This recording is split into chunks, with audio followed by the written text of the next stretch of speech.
자리에 편히 앉아 주시기 바랍니다. 그리고 이제 하나님 말씀 같이 찾겠습니다. 하나님 말씀 시편 73편 1절에서 17절까지 말씀인데요. 좀 길지만 그래도 읽겠습니다. 시편 73편 1절에서 17절까지 말씀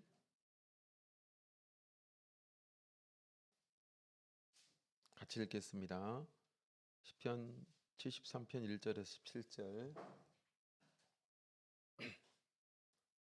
천천히 같이 읽겠습니다. 시작.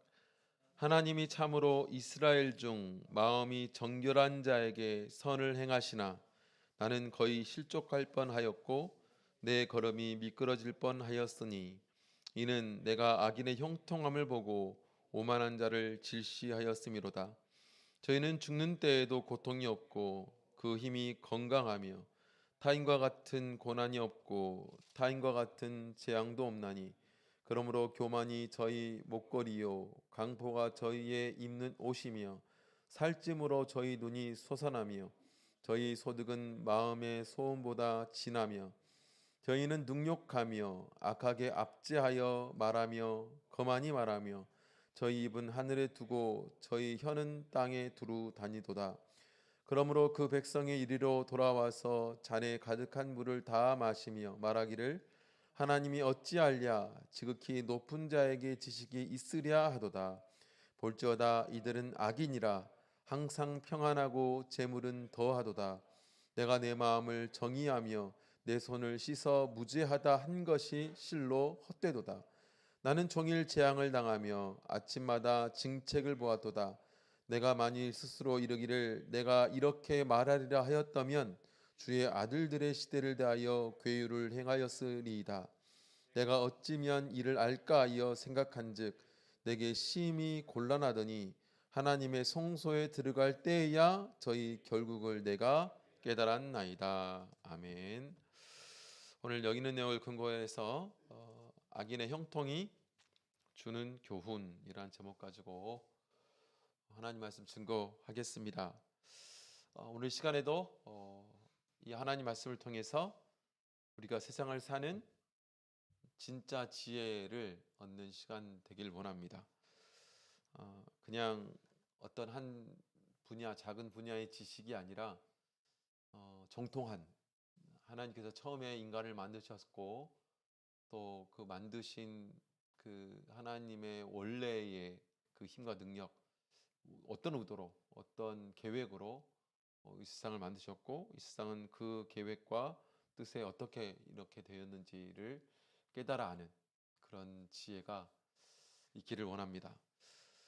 예전에 제가 한 30여 년 전이죠. 맞나요? 20여 년 전이겠네요. 20여 년 전에 20여 년이 좀 넘었으니까 대학생 때였겠죠.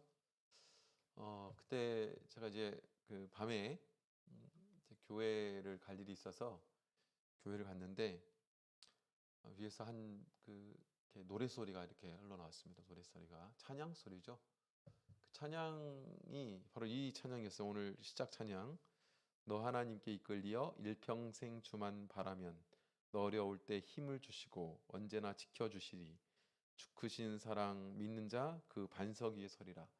이 찬송을 한 여집사님이 그때 당시에 제가 20년 전이니까 아마 50대 후반 되지 않아 아니 40대 초 아니 50대 초 아니면 중반이셨을 것 같아요. 지금 연세가 정확히 제가 몰라서. 근데 여집사님이셨는데 가정이 많이 좀 힘드셨어요.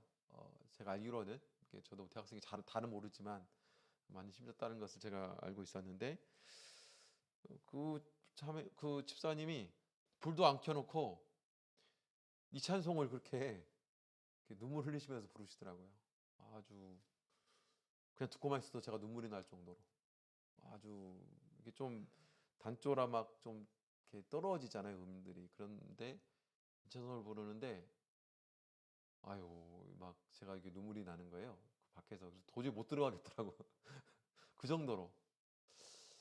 어 그래서 무슨 일이 있으신가 보다. 이제 그런 생각이 들었는데, 이제 근데 그 다음에 이제 분이 무슨 큰일이 있었는지 해서 이렇게 보면 또 웃으면서 교일도 하시고 열심히 교일도 하시고 뭐 언제 그랬냐 듯이 그렇게 일들을 하시고 또 이렇게 대학생들 섬기시고 그랬던 기억이 나요. 그래서 제가 이제 어떤 생각이 들었냐면, 야, 이 찬양의 힘이다라고 생각이 들었어요. 무슨 얘기냐면, 찬양이 참 그 별것 아닌 것처럼 느껴지지만 믿음의 찬양은 확신을 줘요. 왜냐하면 이제 제가 이분이 어떤 그 배경이 있는지 잘 모르잖아요. 하지만 이 찬양 가사를 보면 내가 그래도 붙잡아야 되는 것이 뭔가, 이거를 내 입술로 내가 내 믿음으로 말하는 거잖아요. 그래서 내 스스로 뭔가 다짐하고 내가 이렇게 서겠다고, 이렇게 가겠다고, 이렇게 믿겠다고, 이걸 붙들고 가는 힘이 찬양에 있다. 왜냐하면 저도 물론 이제 그런 경험을 참 많이 했는데 이제 그런 생각을 많이 했습니다. 왜냐하면 이 세상에 보면 참 이해되지 않는 일들도 많이 있고, 때로 여기는 그 우리 말씀의 내용을 가만히 보면 우리 신앙생활 잘하면 형통하고 잘 못하면 실패하고 뭐 이런 게 아니잖아요. 때로 우리는 하나님의 백성이고 하나님께서 우리에게 시키시는 대로 또 원하시는 대로 또 사람들을 섬기면서 존중하면서 그렇게 우리는 살아가는 게 마땅한데, 세상은 그렇게 되어 있지 않죠. 나는 그렇게 그 사람들을 섬기고 혹은 귀하게 여기고 또 하나님 말씀대로 삶을 살아감에도 불구하고 여전히 힘들고 고통스럽고, 근데 반대로 세상을 자기 마음대로 살아가는 또 악하게 살아가는 그런 이들은 오히려 잘 살아가는 이런 모습을 보면서 이걸 어떻게 해결할 것이냐, 이런 모습을 보고 우리가 신앙생활을 어떻게 붙잡고 나가야 되는가, 그럼에도 불구하고 하나님이 내게 주신 말씀을 붙잡고 그 길을 가야 되는가, 이런 막 의심, 시험, 막 그럴 때가 있지 않습니까? 아마 여기 있는 이 아삽이 그랬던 것 같습니다. 그런데 이 아삽이라는 사람이죠. 이 아삽이라는 사람은 정통 유대인이 아니에요. 히브리인이 아니라 바로 아삽은 고라의 자손입니다. 고라의 자손. 에돔 족속이나 어떤 히브리 족속에 기여한 사람들이 당시에는 이렇게 이런 특별한 일을 하기도 했는데요. 성전에서 성가를 인도하는, 당시에는 성전에서요 아마도 성가대가 있었습니다. 그래서 하나님께 예배할 때 성가를 통해서 그들이 확신을 주고 또 하나님께 영광을 돌리고 하는 것을 역할을 감당했죠. 물론 굉장히 신앙이 다듬어진 그런 사람들이었지만, 근데 그 사람들을 인도하는 족속이 바로 고라의 자손들이었고 그 가운데 하나가 바로 아삽이라는 사람이었죠. 근데 이 사람이 볼 때 이 세상이 너무 이제 자기가 신앙적으로 이해하기 힘든 일들이 벌어지고, 또 만약 그것을 그 사실로 받아들이게 되면 내가 그동안 알고 있었고 믿고 있었던 것이 송두리째 흔들려 버리는, 그래서 시험에 드는 일들이 생긴다라는 겁니다. 그때 우리는 어떻게 해야 될까? 그걸 좀 여기 있는 이 아삽은 잘 보여주고 있는 것이죠. 어떻게 해야 될까? 바로 하나님께 찬송으로 자기의 그런 마음을 아뢰고 찬송으로 또다시 그 자기 신앙을 뿌리 깊게 가다듬고 있는 이런 모습을 볼 수가 있습니다. 사실 찬송이 그런 역할을 하죠. 내가 내 입술로 말하는 거잖아요. 내 입술로 말하고 내 입술로 내 목소리로 그렇게 말하는 것, 이게 참 굉장히 중요한 일인데 찬송은 사실 그런 역할을 하죠.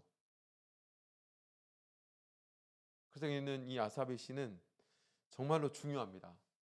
우리에게서 대로 이 찬송, 사실 시편에 있는 모든 내용들은 다 찬송이잖아요. 다 곡조가 붙어 있고요. 원래 우리는 이제 글로 보지만 가사를 보지만 이게 사실 가사이고 여기에 곡조가 다 붙어 있습니다. 이제 그게 이제 음악 용어들로 사실은 다 표현이 이렇게 군데군데 있는데 우리는 그런 것들 다 빼고 그냥 여기 있는 말씀 글씨만 보는 거죠. 그러다 보니까 여기는 뭐 이제 별로 이렇게 감흥이 없는데 이걸 목소리로 찬양을 한다고 생각해 보세요. 근데 이 찬양을 백성들이 듣고 그리고 이걸 또 자기 입으로 말한다고 생각해 보시기 바랍니다. 많은 성도들이 사실은 이런 이 시험에 들죠. 이 세상을 보면서 우리가 하나님을 믿고 이렇게 나아가고 있지만 이게 맞는가? 세상에 보면 너무나 어그러져 있고 또 삐뚤어져 있는데 그런 가운데 내가 이렇게 믿고 있고 붙잡고 있는 것이 맞는 것인가? 그럴 때가 있습니다. 그러면 마땅히 그런 백성들이 이 아삽의 이 시를 성가대가 같이 찬송하는 것을 듣고 또 그것을 기억하고 또 돌아와서 그걸 되뇌일 때마다 다시 한번 신앙을 붙잡고 다시 한번 신앙을 붙잡고 어떤 것이 옳은 것인가에 대한 자신의 정체성을 다시 한번 세우고 이게 찬양이 가진 참 큰 힘 중에 하나이죠.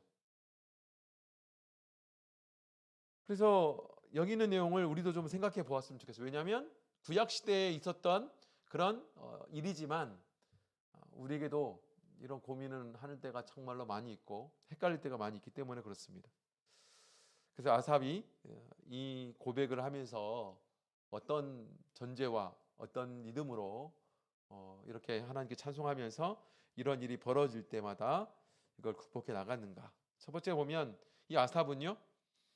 하나님의 절대 선하심을 믿었습니다. 이걸 전제로 한 의문을 가졌다는 거죠.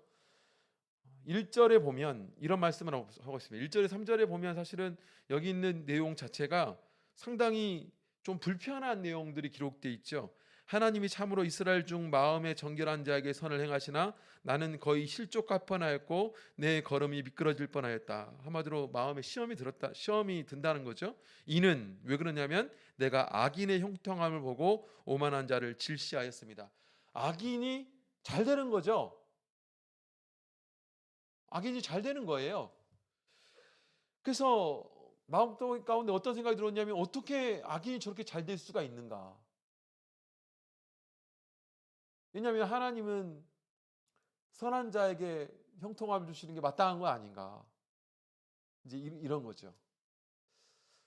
그런데 여기 있는 이 아삽이 밝히고 있는 것이 무엇이냐면 하나님이 참으로 이스라엘 중 마음이 정결한 자에게 선을 행하신다라는 이 전제입니다. 이게 믿음이라는 건데요. 이 전제예요. 절대로 어떤 상황이 벌어진다 할지라도 흔들릴 수 없는 전제를 우리가 가지고 있어야 되고 믿음이 강하다, 약하다라는 것은 하나님이 우리에게 말씀해 주신 이 전제가 흔들리지 않는 것이 강하다고 말하는 겁니다. 이 전제가. 그러니까 여기서 계속 말씀해주고 여기서 볼 수 있는 하나님이 참으로 이스라엘 중에 정결한 자에게 선을 하나님의 절대적인 흔들리지 않는 진리는 정결한 자에게 선을 행하시는 분이라는 겁니다. 정결한 자에게 선을 행하시는 분이에요. 하나님은 악한 자에게 선을 행하시지 않습니다. 절대로 하나님은 정결한 자에게만 선을 베푸십니다. 이제 이걸 믿어야 된다는 거예요. 이게 전제, 이게 흔들리지 않아야 된다는 거예요. 그러니까 이게 찬양으로까지 이렇게 나와 있다라는 것이 뭐냐면 사실 이것이 해결된 거죠. 근데 내가 기본적으로 아는 하나님은 절대로 정결한 자에게 선을 베푸시는 분이시지 악한 자에게 형통을 베푸시는 분이 아니에요. 그런데 이 세상에 보니까 어떤 일이 벌어졌어요? 악한 자가 형통한 일이 눈에 보이더라는 거죠. 그래서 우리 눈에 보면 때로 성경에서 기록되어 있는 것, 성경에서 절대적으로 이렇게 된다라고 기록되어 있는 것들이 눈의 현실에서 좀 완전히 반대로 나타나는 이 현상들을 우리 눈으로 보기도 합니다. 그런 눈으로 보기로 한다는 거죠. 그래서 하나님의 백성들이 잘 살고 하나님 앞에 하나님 말씀대로 행하는 사람들이 성공하는 이런 것들이 마땅한데 이제 때로 하나님 말씀에 합당하게 사는 사람들이 고되고 힘들고 이런 것들을 눈으로 목격하는 일들이 벌어진다. 그럼에도 불구하고 우리가 절대적으로 붙잡아야 되는 것이 뭐냐? 하나님은 마음이 정결한 자에게 선을 행하시는 분이다. 이것에 변함이 없어야 된다는 거예요. 그러니까 왜 그런가에 대해서는 뒤에 쭉 이제 기록이 되어 있죠. 그러니까 어떤 일이 닥친다 할지라도 하나님의 원래 흔들릴 수 없는, 이게 바뀔 수 없는 이것이 흔들려 버리면 이제 이 삶이 막 이제 뒤죽박죽이 되는 겁니다. 삶이 뒤죽박죽이 되는 거죠. 그래서 여기 있는 이 아삽이 시험당한 이 일을 통해서 우리가 알 수 있는 것은 뭐냐면, 아삽은 결론적으로 보면 결코 하나님께서는 그냥 그것을 그대로 두지 않죠. 마치 풀처럼 처음에 풀이 딱 태어나서 자랄 때에는 굉장히 아주 푸릇푸릇하게 잘 자라지만 이게 얼마 가지 않지 않습니까? 결국에 주인이 볼 때 속히 배임을 볼 것이고 또 그럴 때 말라 비틀어져 사라져 버리는 그런 잡초 같은 이런 것들을 우리가 볼 수가 있잖아요. 근데 당장 우리가 눈으로 볼 때에는 푸릇푸릇하게 나는 일들이 왜 이렇게 일어나는 일인가? 잡초가 그럴 수 있는가? 이렇게 생각할 수 있다는 거죠. 그런데 우리가 절대로 흔들리지 말아야 될 것은 잡초는 반드시 뽑히게 되어 있다. 하나님은 그냥 두지 않는 분이시다. 하나님은 원래 그러시지 않은 분이시니까 이것에 흔들리지 말아야 된다는 거예요. 이것이 바뀌면 안 된다는 겁니다. 예레미야 선지자도 굉장히 어려움을 많이 겪었던 사람이지 않습니까? 대표적으로 예레미야 같은 사람은 하나님께서 하라는 대로 해서 고통당한 사람입니다. 하라는 대로 해서 하나님의 뜻을 전하라고 해서 전했는데 그거 듣기 싫어하는 사람이 고통 주고 괴롭게 하고 막 구덩이에 막 던져놓고 생명 위협을 주고 그리고 자기를 막 거짓말쟁이로 만들고 이렇게 돼버리는 거죠. 그럼에도 불구하고 예레미야가 했던 일이 뭐냐면 예레미야서 12장 1절에 보면 이렇게 말씀하고 있습니다. 여호와여 내가 주와 쟁변할 때에는 주는 의로우시니이다. 아무리 사실은 우리가 힘든 일이 닥쳐가지고 어려운 일이 닥쳐가지고 하나님 어떻게 이럴 수 있어요 저럴 수 있어요 이렇게 한 번씩은 얘기할 수 있죠. 하지만 절대로 흔들리지 않는 것은 하나님은 의로우신 분이에요. 그게 예레미야의 전제입니다. 어떤 일이 벌어져서 내가 괴로워가지고 하나님 왜 이런 일이 나에게 닥치는 겁니까? 왜 이 괴로움이 닥치는 겁니까? 아무리 내가 하나님과 같이 토론하는 것처럼 이야기할 일이 벌어진다 할지라도 그에 대한 전제는 뭐냐? 하나님은 의로우신 분이다. 하나님은 의로우신 분이다. 하박국서에도 마찬가지입니다. 주께서는 눈이 정결하심으로 악을 참아 보지 못하시나이다. 이게 전제예요. 하나님 그러신 분이죠. 하박국서 1장 13절에 기록되어 있어요. 하나님은 거룩하심의 그 원칙을 두고 살아가시는 분이십니다.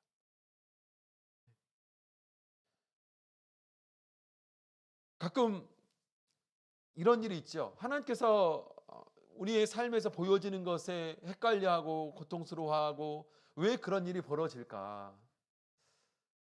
우리의 눈에 그 한계가 있는 거죠. 우리 요한복음 16장 볼게요. 요한복음 16장 보겠습니다. 요한복음 16장 19절에서 22절이 말씀 보겠습니다. 요한복음 16장 19절에서 22절 말씀.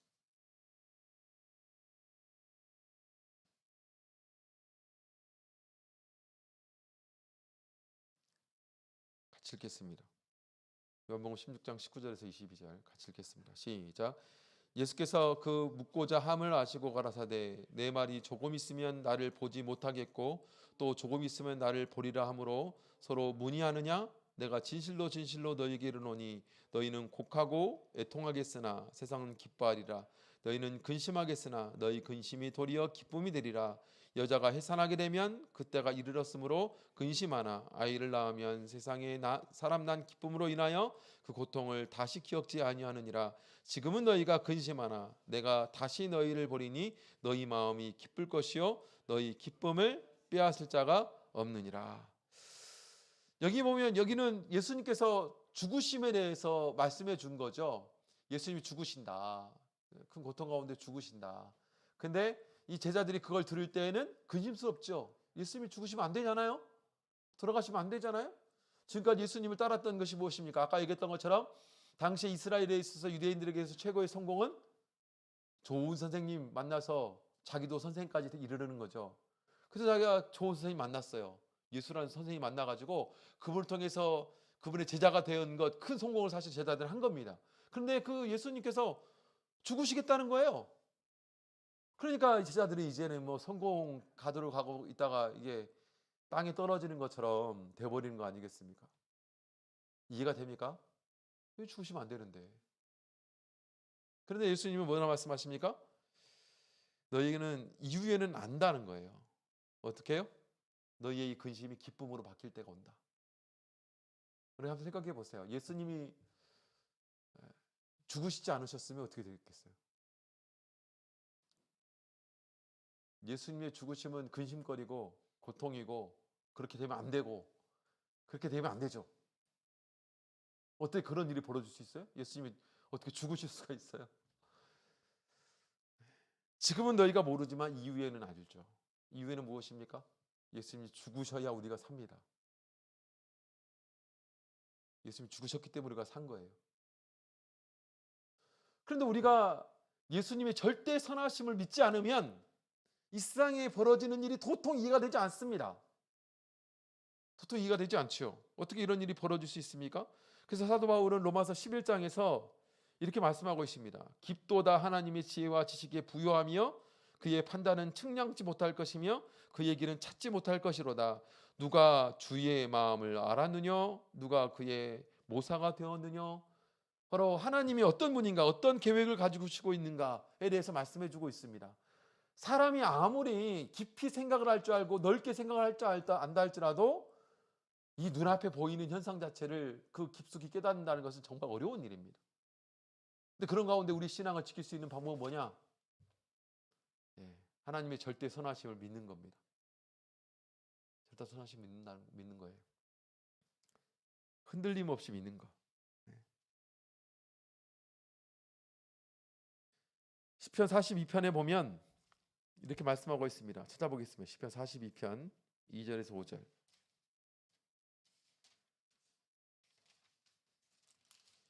시편 42편 2절에서 5절까지 보겠습니다. 같이 읽겠습니다. 시작. 내 영혼이 하나님 곧 생존하시는 하나님을 갈망하나이다. 내가 어느 때에 나아가서 하나님 앞에 배울고 사람들이 종일 나더러 하는 말이 내 하나님이 어디 있느냐 하니 내 눈물이 주야로 내 음식이 되었도다. 내가 전에 성의를 지키는 무리와 동행하며 기쁨과 찬송의 소리를 바라며 저희를 하나님의 집으로 인도하였더니 이제 이 일을 기억하고 내 마음이 상하는도다. 내 영혼아 어찌하여 낭망하며 어찌하여 내 속에서 불안하여 하는고 너는 하나님을 바라라. 그 얼굴의 도우심을 인하여 내가 오히려 찬송하리로다. 맞죠? 사람들이 하나님 어디 있냐? 심지어 나를 슬프게 하고 눈물 짓게 하는 일로 그것이 음식이 되는, 눈물이 음식이 되는, 참 표현이 날마다 울음으로 지내는 거죠. 슬픔으로 지내는 거죠. 그 정도로 하나님이 없는 것처럼 내 삶에 실패가 있고 좌절이 있고 고통이 있고, 야, 너 하나님 믿는다고 하는데 네 삶은 왜 그 모양이냐? 하나님 있는 거 맞냐? 이런 일이 벌어졌죠. 근데 그런 말들 때문에 상처를 받고 그런 말들 때문에 고통스럽고, 그럼에도 불구하고 우리가 믿어야 되는 것은 하나님이죠. 우리가 바라봐야 되는 건 바로 하나님입니다. 하나님의 절대적인 그 선하심, 도우심, 그게 우리가 믿어야 되는 거죠. 여기는 이 아삽 또한 마찬가지였습니다. 도저히 이해되지 않는 일들이 벌어졌지만 하나님의 절대 선하심을 믿음을 통해서 그 나중의 결과가 어떠냐? 73편 우리 21절, 23절 보겠습니다. 21절에서 23절.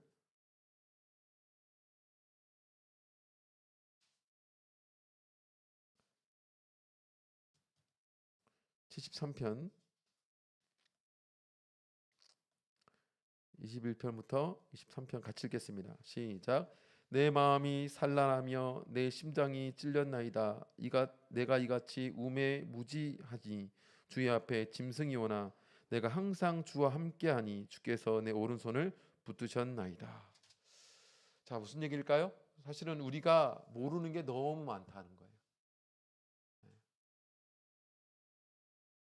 우리가 모르는 게 너무 많다. 한마디로 그겁니다. 우리가 이해할 수 없는 것이 정말로 많다. 근데 한 가지 분명한 것은 하나님은 절대 선하신 이들에게 은혜를 베푸시는 분이다 라는 믿음이 사실 그런 상황에서 우리 믿음을 지켜주는 거죠. 그래서 이런 일이 벌어질 때 우리는 가장 먼저 뭐냐면 하나님의 절대 선하심을 믿는 겁니다. 흔들리지 않고 이런 일이 벌어지고 저런 일이 벌어지고 이런 얘기를 듣고 저런 얘기를 듣다 할지라도 하나님의 절대적인 이 사실, 진리를 그 마음의 근본에 두고 사는 거죠. 그게 해답을 찾을 수 있는 비결이죠. 두 번째는 바로 하나님의 선하심을 생각하는 것은 바로 사단의 시험에서 이기는 것인데, 무슨 얘기냐면 하나님은 절대 정말 선하신 분이죠. 그래서 이 아삽은 하나님의 섭리에 관한 많은 생각들을 그 마음속에 갖고 있게 됩니다. 근데 이 말이 드디어 그를 안정시켜 주는 거죠. 이 모든 것에 대해 하나님은 선을 행하신다. 반드시 하나님은 이스라엘의 선한 마음, 정결한 자에게 선을 행하시는 분이다 라는 것입니다. 사실은 여기 이스라엘은 누구를 말하는 겁니까? 우리를 말하는 거죠. 우리 그리스도인들, 참된 그리스도인들을 말하는 겁니다. 이게 무슨 얘기냐면 결국에 이 사람이 흔들리지 않을 수 있는 방법은 뭐냐? 시험에 들지 않을 수 있는 방법은 그걸 계속해서 믿는 거예요. 절대적으로 하나님은 정결한 자에게 선을 베푸신다 라는 것이 이런 세상의 부조리함의 유혹에 넘어지지 않을 수 있는 방법이다. 그래서 가끔 이것을 넘어지면 우리는 어떻게 합니까? 나도 그 길을 떠나고 쫓아가는 거죠. 나도 그 길을 쫓아가는 겁니다. 부정결해도 형통하네. 이게 사단의 사실은 넘어가는 거죠. 마지막 세 번째로 보면 이 시인이, 이 아삽이 시험당하는 과정을 좀 생각해 봤으면 좋겠습니다. 이 아삽은 악인이 형통하는 것을 보고 굉장히 슬퍼했죠. 죽는 때에도 고통이 없고, 악인입니다. 악인, 나쁜 사람, 심지어 선한 사람이 겪는 고난도 없고 그런 타인과 같은 재난도 없는, 마치 어떤 특권에 의해서 모든 사람이 당하는 그런 고통에서도 면제당하는 것처럼 살아가는 일들도 있고 그걸 목격하게 되는 거죠. 그럼 이 사람이 나중에 더 교만하게 되고, 그래서 어느 정도까지 이 사람이 악하게 되냐면 73편 11절 잠깐 보겠습니다. 11절.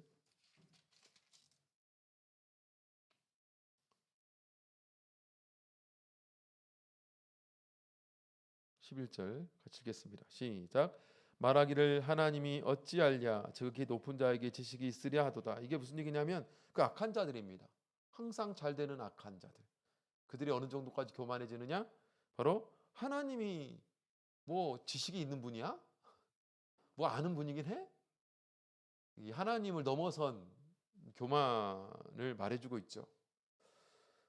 그리고 13절 14절에 가보면 굉장히 평안하고 또 재물은 날로 더해가고 이런 일들을 보게 됩니다. 심지어 14절에 보면 나는 종일 재앙을 당하며 아침마다 징책을 보았도다. 이런 과정이 계속 진행이 되면 참 고통스럽죠. 괴롭죠. 16절 17절 보겠습니다. 16절 17절.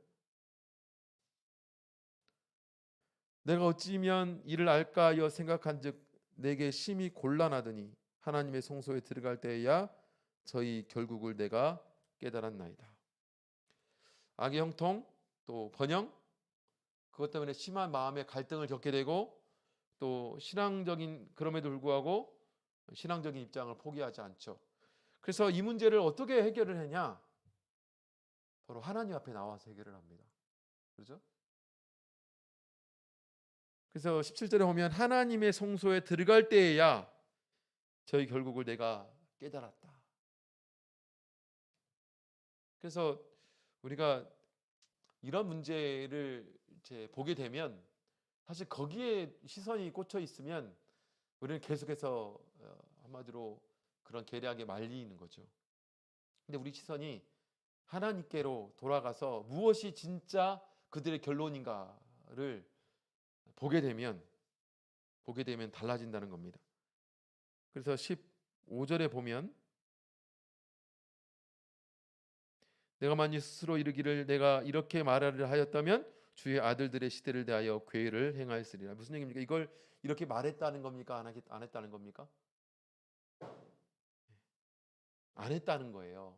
이런 시험에 들지 않았다는 겁니다. 그러니까 날마다 이런 일이 보여지고 이런 괴로움이 눈으로 목격이 되고 또 이런 생각이 들 수도 있습니다. 그런데 이것을 내가 인정하지 않았다는 거예요. 그렇게 하지 않았다는 거, 그렇게 말하지 않았다는 거예요. 만약 이것을 그대로 믿고 또 그대로 이걸 받아들였다면 그 다음에 내가 사람들에게 믿는 사람들한테 얼마나 많이 교육을 했겠냐. 내가 더 앞장서서 나쁜 짓을 많이 했을 거다. 이 얘기를 하는 거죠. 근데 그렇지 않았다는 겁니다. 왜냐하면 이들의 결국이 분명히 있는 것이죠. 이 시편 73편과 짝을 이루는 성경이 있는데 그게 시편 37편입니다. 잠깐 보겠습니다. 37편 1절에 3절.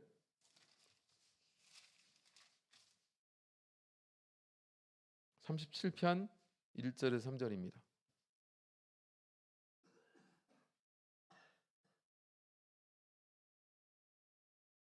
같이 읽겠습니다. 시작. 행악자를 인하여 불평하여 하지 말며 불의를 행하는 자를 투기하지 말지어다. 저희는 풀과 같이 속히 배임을 볼 것이며 푸른 채소와 같이 쇠잔할 것이미로다. 여호와를 의뢰하여 선을 행하라. 땅에 거하여 그의 성실로 식물을 삼을지어다. 또 여호와를 기뻐하라. 저가 내 마음의 소원을 이루어 주시리로다. 너의 길을 여호와께 맡기라. 저를 의지하면 저가 이루시고 내 의를 빛같이 나타내시며 내 공의를 종호의 빛같이 하시리로다. 행악자를 인하여서 불평하지 말고 불의를 행하는 자를 투기하지 마라.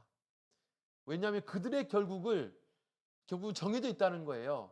그래서 그들의 일은 그들의 일로 두라는 겁니다. 다만 우리는 무엇을 하는 것입니까?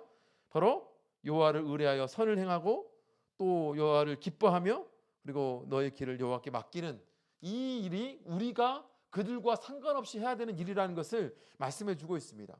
마땅히 그들은 그들의 길을 걸어가서 속히 뱀을 보는 그 결말, 그 멸망으로 갈 수밖에 없다는 거예요.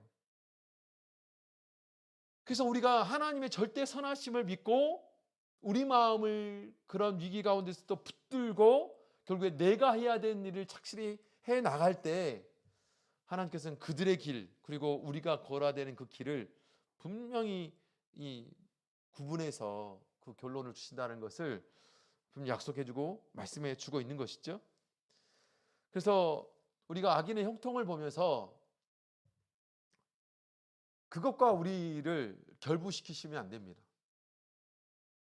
그들의 삶은 그들의 삶이고 왜냐하면 그들의 삶에는 반드시 절대 선하신 하나님의 공의가 그에 합당하게 역할을 하시는 것이고 그에 합당하게 우리에게도 우리가 걸어가는 길에 우리에게 공의를 베푸시는 하나님인 것을 우리 믿고 나가는 것이죠. 그것이 뿌리 깊게 있을 때 흔들리지 않는 거예요. 그것이 믿음이 강하다라고 말하는 겁니다. 그래서 그것을 가지고 스스로 괴롭게 하지 말라는 겁니다. 간혹 그런 것을 남의 일임에도 불구하고 그것을 자기화시켜서 괴롭게 해요. 악한 사람은 저렇게 나가는데 선한 나는 왜 그러는가? 이제 그 사람의 길과 나의 길은 다릅니다. 자꾸 이제 결목이 같이 엮어가지고 그것에 헷갈리는 그런 경우가 많다는 거죠. 그래서 우리가 해야 될 일이 그것이죠. 우리 37편 9절에서 11절 보겠습니다. 37편 9절에서 11절 9절에서 11절